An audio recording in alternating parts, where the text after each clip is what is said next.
Bizi kim bu xiyarın yanına qoyub? Biz soyuducu sevmirik. Soyuqda dadımız ölür, ətrimiz yox olur. Biz masada qalmalıyıq, ayrı-ayrı.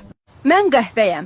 Məni ac qarına içirsən. Sinir sistemini yükləyirəm, mədəni yoruram. Sonra deyirsən, niyə özümü pis hiss edirəm?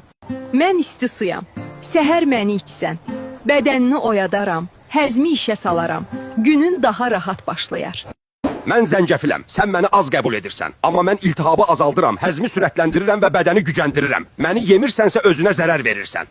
Mən çuğunduram, qan dövranını yaxşılaşdırıram, təzyiqi aşağı salıram və bədənə güc verirəm. Sən məni yemirsənsə sonra niyə tez yorulduğunu soruşma.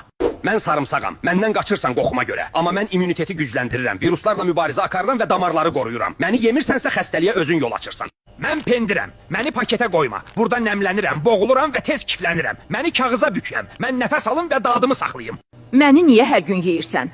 Mən elə də sağlam deyiləm axı. Ara sıra ye, özün üçün. Dayan, indi niyə üstümə yağ tökürsən? Belə eləmə, sonra sous mənə yapışmayacaq. Yağı istəyirsənsə axırda tök və kanala abunə ol.